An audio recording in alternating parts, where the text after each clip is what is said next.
ಯಾವುದೇ ಮುಖಂಡರು ಭಾಗವಹಿಸುವುದಿಲ್ಲ. ಅದರಿಂದ ತಪ್ಪಾಗಿದೆ. ಎಲ್ಲ ದಲಿತ ಮುಖಂಡರು ವಿವಿಧ ತಾಲೂಕಿಗೆ ಬಂದರೆ ಅವ್ರಗಳ ಸಮಸ್ಯೆಗಳನ್ನೆಲ್ಲ ನೀವು ಕರೆಸ್ಕೋಬೇಕು. ಸರ್ ಯಾವ ಜಿಲ್ಲಾ ಮುಖಂಡರು ಚಂದ್ರಗೋಡಿ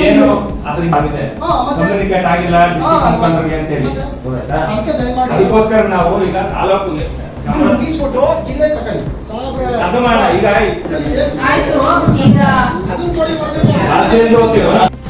ಅದಕ್ಕೆ ಏನು ತೊಂದರೆಗಳನ್ನ ಜನಕ್ಕೆ ಕೊಡ್ಬೋದು ಅದನ್ನೆಲ್ಲ ಮಾಡ್ತಾ ಇದ್ರು.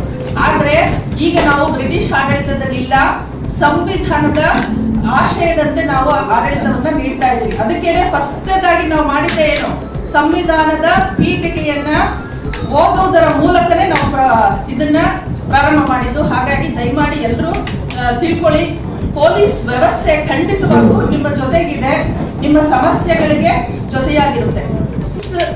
ಒಂದು ವ್ಯವಸ್ಥೆಯ ಈ ಜಿಲ್ಲೆಯ ಮುಖ್ಯಸ್ಥರಾಗಿ ಯಾರು ಹೇಳಿದ್ರು ಪೊಲೀಸ್ನವರು ಅಸಹಾಯಕರಾಗ್ಬಿಟ್ರು ಅಂತ.